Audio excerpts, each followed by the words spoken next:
안녕하세요. 왜 와르르냐고 물어보는 분들이 있어서 그냥 트위터 닉네임이었는데 유튜브를 만들어서 이 계정으로 계속 쓰려고 그냥 와르르라고 했으니까 제 이름 원래 아시는 분들 그냥 그렇구나 해주세요. 저번 팟캐스트 은근히 듣고 저한테 피드백을 주는 친구들이 많아서 역시 사람들이 내 얘기 들어주는 거는 되게 기쁜 일이라는 거를. 그러니까 여러분, 요즘 세상에 내가 떠드는 거 들어주는 사람 있는 것만으로도 감사한 일이 아닌가. 사람들 다 지 얘기 떠들기 바쁜데 내 얘기 들어주는 사람 있는 게 너무 감사한 일이라는 걸 다시 한번 느꼈습니다. 그래서 의아지수에 대해 말을 했었잖아요. 근데 의아 음식을 다들 자기 의아 음식을 공유해준 사람들이 있었는데 제가 몇 가지 소개를 해드릴게요. 그러니까 의아 음식을 판단하는 기준이라고 해야 되나? 이게 내 의아다라고 생각하는 제일 중요한 뭔가 기준에 대해서 한 분이 말씀을 해주셨던 게 외국에 장시간 나가 있다든지 외국 여행을 갔다가 한국 들어왔을 때 제일 먼저 생각나는 음식. 그게 의아 음식일 수는 있을 것 같아요. 나의 소울푸드. 이거를 먹어야 내가 원래의 나로 돌아왔다는 느낌을 주는 그런 음식이 의아 음식이 아닐까 싶은데, 아영님이 소개해준 의아 음식은, 김치 우동이었습니다. 김치 우동을 먹어야 이제 내가 한국에 왔구나라는 실감이 난다고 해주셨거든요. 그래서 그러고 보니까 딱 내가 여행 갔다 왔을 때 제일 먼저 생각나는 음식이 의아 음식일 수도 있겠구나. 의아 지수를 높여주는 음식일 수도 있겠구나라는 생각을 했어요. 근데 그 제가 의아에 대해서 얘기를 했을 때 전두엽이랑 명치 막 이런 식으로 말을 하다 보니까 이 의아 지수라는 게 숫자인가요? 아니면 어떻게 표현을 해야 되나요? 라는 질문을 많이 받았었는데, 저는 이 몸으로 표현을 한다고 생각을 하거든요. 그래서 이게 100까지 높이를 몸에서 설명을 해주시는 거예요. 100까지 온다. 명치까지, 명치의아. 그러니까 뭐가지? 그 목젖의아 아니면 뭐 코의아, 코까지 오는 크의아, 아니면 뭐 전두엽. 제일 높은 거는 정수리에서 탈출하는 그 정수리 의아까지. 그리고 또 하나의 의아 음식이 뭐였냐면 북엇국? 북엇국. 북엇국이었어요. 북엇국도 있었고, 라떼? 따뜻한 라떼 같은 것도 있었고, 커피도 있었고, 뭔가 다양한 의아 음식이 있는 것 같아서, 그렇습니다. 제일 최근에 제가 먹었던 의아 음식은 봉골레 파스타 매운 거. 제가 10년 전 전부터 갔던 그런 동네에 있는 봉골레 파스타 집이 있는데, 거기 매운 파스타가, 저는 매운 크림 파스타가 되게 오랜만에 먹었더니 맛이 그대로인 거예요. 그래서 이게 나의 의아이겠구나라는 생각을 또 다시금 하게 되었습니다. 이번에 제가 또 저번에 팟캐스트 대본 하나도 없이 그냥 주저리 떠들었는데, 물론 이번에도 그럴 거지만, 한 가지 그냥 뭔가 말하고 싶었던 주제랄까? 제가 취직에 대해서 저번에 너무 장황하게 질질 짜면서 징징대면서 얘기를 했더니 친구들이 막 걱정을 되게 많이 해주더라고요. 막 잘 될 거고, 뭐 차근차근 준비하고, 이렇게 하면서 실질적으로 되게 공유를 해준 친구들도 많았어서 너무 고마웠고, 그냥 뭐 조급함이라는 거는 남들이 아무리 그렇게 얘기해줘도 저 스스로 극복해야 되는 문제니까. 근데 그런 고마운 것 때문에 정신적인 위로가 너무 많이 됐어요. 뭔가 잘 할 수 있을 것 같은 그런 기분이 들었어요. 제가 뭔가 아무것도 못할 것 같았거든요, 저번 주까지는. 근데 이제는 뭐 실제로 내가 알아보기도 하고 하니까 뭔가 할 수 있을 것 같은 느낌? 막연한 자신감이 점점 드는 것 같아서 감사합니다 라는 생각을 했어요. 잘 살아야죠, 뭐. 아무튼, 이번에 해보고 싶었던 얘기는, 제가 20대 후반에 워킹 홀리데이를 갔다 왔잖아요, 일본으로. 그래서 워킹 홀리데이에 대해서 얘기를 좀 해보고 싶었어요. 일본어에 대해서도 뭐 얘기를 하고 싶었고, 근데 딱히 얘기할 게 없는 게, 제가 일본어 공부 어떻게 했냐 이런 질문을 받으면 일단 오타쿠여가지고 뭐 아이돌 위주로 공부했고, 아이돌 위주로 공부했습니다. 약간 이런 식으로 하는 게 좀 다 정답이 아니니까 별로 도움이 될 만한 말을 할 수는 없지만 아무튼 그냥 노베이스까진 아니었다. 그냥 듣는 기는 좀 트여 있었다. 근데 한자는 완전 노베이스였고 그래서 2021년 여름부터 대뜸 N2를 따야겠다는 생각이 들었어서 N2를 따려고 그때 제가 그 김과외라는 어플로 과외를 구했어요. 근데 전 그렇게 한 과외를 원하진 않았고요. 그냥 나의 그 동기부여를 해줄 수 있는 코치? 그냥 스터디 코치가 필요했던 거였어서 그때 어쩌다 보니까 저희 동네에서 저희 대학교 후배한테 받게 된 거예요. 아는 분은 아니었고. 그래서 뭔가 좀 더 그런 찡찡대면서 공부하기 싫어요, 막 외우기 싫어요 이러면서 찡찡대면서 편하게 할 수 있었던 것 같은데 일단 그때 제가 대뜸 선생님 저 N2를 따겠습니다라고 했을 때 생각보다 그분이 제가 아는 게 많다고 생각을 했나 봐요. 그런 유선상의 상담이랄까 했을 때는. 근데 막상 얘가 한자를 아무것도 모르니까 N3부터 가시죠 해서 N3 회유를 받아서 2021년 그 겨울 12월에 N3 시험을 보고 그때부터는 좀 한자 보는 눈이나 여러 가지 눈이랑 그 독해 실력 같은 게 트여서 근데 계속 워낙에 일본어는 공급을 받으니까 제가 라디오 듣는 것도 굉장히 좋아했고 그래서 라디오도 듣고 많이 듣는 기도 트이고 뭐 한자도 빠르게 외울 수 있었거든요. 근데 또 제가 그때 목숨 걸고 좀 공부를 했어요. 왜 목숨을 걸었냐면 잘 모르겠는데 그때는 아마 그 자격증을 따서 바로 워킹홀리데이 이런 것도 아니고 그냥 취직에 사용하고 싶었어서 1년 그 이후에 6개월 동안 3개월 동안 N2를 공부를 하고 나머지 3개월 동안 N1을 공부했어요. 3개월 N2 공부할 때는 그 학원 종로 시사어학원에 다녔었고요. 그리고 나머지 3개월은 그 신촌 시사에 다녀서 시험을 보고 결론적으로는 제가 진짜 목숨 걸고 공부하고 그래서 자격증을 딸 수 있었는데 성적도 진짜 생각보다 잘 나와서 학원에서 인터뷰도 했어요.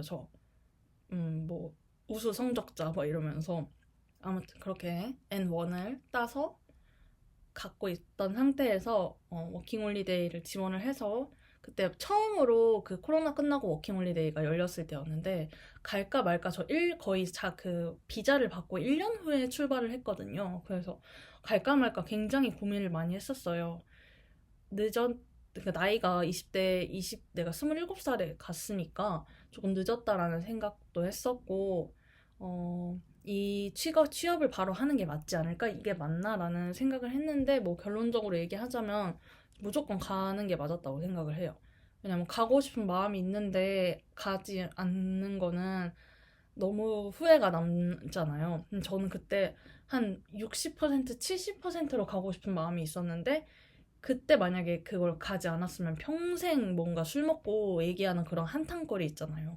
그때 내가 워홀을 갔었어야 해. 그때 내가 일본에 가서 살아봤어야 해. 라는 한거리가 될 것 같아서 그거는 정말 잘했다고 생각을 하고 가서 뭐 취직을 할까 그런 고민도 많이 했지만 제가 그냥 돌아오게 되었어요. 저는 뭔가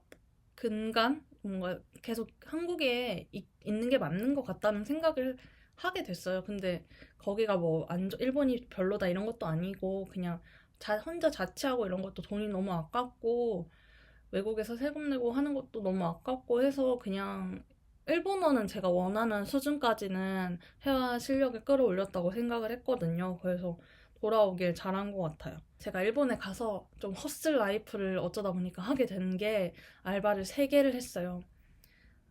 근데 다른 각자 알바하는 곳엔 다 2개만 한다고 제가 말을 하면서 알바를 3개 했던 게 이렇게 너무 바쁘게 살면 제가 너무 불쌍해 보일까봐 모든 곳에서는 일단 알바를 각각 2개씩만 한다고 말씀을 드리고 친구들한테는 물론 3개씩 한다고 말을 했지만 알바를 3개씩 하면서 다니다 보니까 초반에는 되게 그 스케줄 짜는 거, 시프트 짜는 것도 너무 힘들어서 일주일에 거의 하루 쉴 때도 있었고 뭐 이틀 쉬면은 많이 쉬는 거고 그랬는데 나중에는 좀 허슬하는 완전 하루에 3탕 하는 날도 만들다 보니까 굉장히 일주일에 주 3일까지 쉬면서 그리고 여행도 좀 다니고 혼자서 가고 싶은 동네도 많이 가고 해서 센다이, 삿포로, 오사카, 교토, 쿠마모토도 콘서트 보러 갔었고 그런 식으로 그래도 많이 가본 것 같아요. 근데 아직 가보고 싶은 동네는 많아서 뭐 한국에서 요즘에 취향하는 그 이바라키 이런 데도 가더라고요. 그래서 나중에 가면은 여행으로 그리고 살아보면 알겠지만 어느 나라든 해외에서 사는 거는 여행으로 올 때가 가장 편하고 좋은 것 같아요. 언제든 한국에서도 직장 다니다 보면 내일 출근해야 된다는 우울감에 오늘 제대로 즐기지 못하고 그럴 수 있잖아요. 근데 그게 항상 있다 보니까 아무리 친구들이랑 뭐 같이 도쿄에서 놀고 뭐 해도 내일 출근해야 된다는 그 우울이 배짱이에겐 좀 어울리지 않는 그런 워홀 라이프였던 것 같아요. 되게 그렇게 노는 것에만 집중하지는 못했다. 일을 열심히 했다. 근데 일을 많이 하니까 일본어는 많이 늘었던 것 같아요. 좀 접객 그런 서비스업에서도 일을 해보면서 능청 잘 모르겠지만 아무튼 그랬던 것 같아요. 그래서 제가 일본에 있으면서 되게 새롭게 관심을 가진 부분이 있다면 자전거 타는 게 너무 좋았고 도쿄는 워낙 평지가 많으니까 혼자 자전거 타고 여기저기 다니는 거 되게 좋아하게 됐고 그리고 곤충을 좋아하게 됐어요. 곤충은 이거는 약간 도쿄에서 살려면 피할 수 없이 마주쳐야 하니까 집에서 바퀴벌레 만난 적은 없지만 물론 거기 도쿄 바퀴벌레는 여러분 이거 바퀴벌레 얘기 싫어하시면 스킵하셔도 되는데 검지손가락만 하거든요? 진짜? 음. 이런 게 바닥에서 되게 많이 보이고 같이 걸어 다닐 때도 있고 아니면 그냥 맨션 1층에서 대뜸 마주친 적도 있고요. 엘리베이터 타려고 누르려고 버튼 누르려고 봤는데 옆에 있어가지고 워시 하면서 엘리베이터 버튼 누른 적도 있고 근데 바퀴벌레는 저는 곤충이긴 하지만 못생겼잖아요. 너무 아저씨는 아저씨가 싫다는 건 아니지만 전 아저씨 좋아해요. 근데 그리고 되게 다리에 털도 있고 짜증나잖아요. 그럼 못생겼잖아요. 그냥 못생겼어요. 그냥 갈색이고 짜증나게 생겼으니까 바퀴벌레는 그냥 제외하고 그런 사막이라든지 다른 곤충들 뭐 하늘소 막 이런 거랑 하늘소까지 아니어도 그런 여러 가지 곤충 유튜브도 많이 보면서 곤충을 사랑하게 됐고 그 일본의 무시킹그라는 그런 유명한 카드 게임 같은 것도 있는데 그 카드 게임도 막 되게 사고 싶어서 여러 가지 그런 카드 셀렉션 같은 거 돌아다니고 그랬습니다. 그리고 일본에 워홀을 하면서 제가 원래 짠 음식을 되게 못 먹는 편이었는데 입맛이 짜졌어요. 그래서 김치도 엄청 사랑하게 됐고 한국 음식에 주는 그런 어메이징한 소울 채워주는 그런 느낌을 많이 받았던 것 같아요. 그리고 뭐 음식 일단 간이 진짜 세졌다라는 거가 변화한 부분인 것 같아요. 지금 한국에 돌아온 지 2주가 됐는데요. 2주가 좀 넘었죠? 근데 일본 음식 중에서 그리운 게 아직 그렇게까지 생각은 안 나는데 일단 다음 주 일요일에 제가 토리키조크에서 일본에서 알바를 했었거든요. 야키토리 집에서 알바를 했었으니까 다음 주 일요일에 언니랑 같이 친구들이랑 저희 엄마 가게에서 야키토리 파티 할 거거든요. 오시고 싶은 분 계시면 말씀하세요. 제가 야시마세 하고 야키토리 부어드리겠습니다. 지금 딱 한 가지 그리운 일본 푸드는 레몬 사와가 그리워요. 제가 제일 좋아하는 효케츠라는 그 레몬 사와 브랜드가 있는데 그 산토리 건가? 산토리 걸 거예요 아마. 그 레몬 사와가 저는 제일 좋았거든요. 그 7도짜리 무당 레몬 사와. 사실 알코올 중독자였어서 뭐 지금도 물론 언제든지 술은 먹고 싶지만 알코올 중독자이기 때문에 언제든지 그 산토리 레몬 사와를 하루에 꼭 한두 캔은 먹어야 잠을 자고 뭐 그런 거였어요. 뭐 그랬어서. 근데 그게 한국에서 직접 살 수 있는 곳이 아무 데도 없더라고요. 그게 너무너무너무 지금 마시고 싶어서 일본에서 혹시 여행 갔다 오시는 분들 있으면 근데 이게 또 막 이렇게 뭐 조미료나 그런 거면은 이거 하나 사와줘 하면은 되게 가성비 있게 계속 쓸 수 있는데 500ml짜리 술 뭐 12캔 사와주세요 이럴 순 없잖아요. 저는 하루에 2캔씩 먹는 사람인데 그래서 그거는 어떻게 내가 스스로와 타협하고 해결해야 되는 문제가 아닌가라는 생각을 합니다. 아니면 진짜로 내가 수입을 한다든지 잘 팔릴 것 같은데 근데 그거 한 캔에 107 편의점에서 210엔? 비싸면 210엔까지 편의점에서 받고 뭐 슈퍼 같은 데에서는 170엔? 이었었는데 뭐 한국 들어오면 한 캔에 4,000원, 5,000원 하겠죠? 그래도 충분히 먹을 가치가 있는 레몬 추아이였는데 그게 너무너무 그립습니다.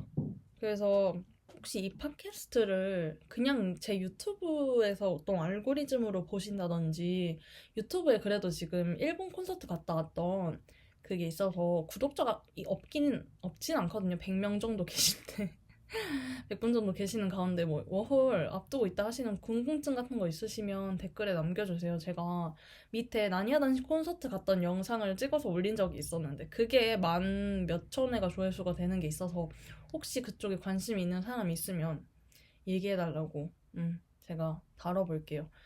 내일 나니아단시 콘서트 갑니다. 예. 그래서 오늘 녹음하고 있어요. 원래 일주일에 한 번씩 일요일에 올릴라 했는데 일단 내일은 콘서트를 가야 하기 때문에 그래서 지금 제일 저의 고민이 있다면 일본어가 까먹으면 어떡하지 하는 고민을 하고 있어요.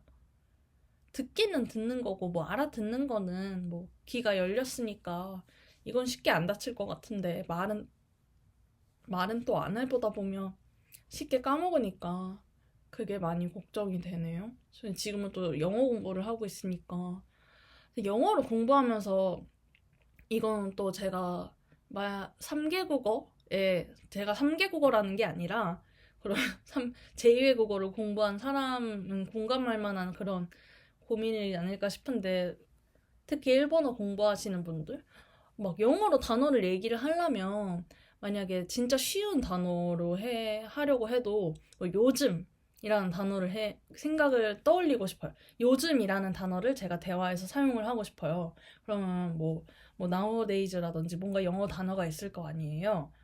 근데 그냥 내 머릿속에서는 사이킨 이렇게 떠올라요. 사이킨 사이킨 yeah 막 이런 식으로 되니까 제가 학원에서 그 가끔씩 영어로 상담을 하거나 한국어로 상담하다가 뭐 일본인 선생님들한테 통역할 때도 되게 어려웠었거든요. 제가 갑자기 그냥 한국말로 한다든지 일본어로 말해야 하는 상황에서 대뜸 영어로 말해야 되는 상황에서 일본어로 막 한다든지 그런 상황이 있었었는데 그런 어려움이 있어서 진짜 막 엄청 다계국어, 멀티링구얼 이런 사람들은 얼마나 어렵진 그냥 제가 네, 아무튼 그런 어려움이 있다. 그래서 영어를 뭐 말하고 싶은데 갑자기 일본어 단어가 떠오른다든지 그런 한국말을 하고 싶은데 갑자기 일본어 단어가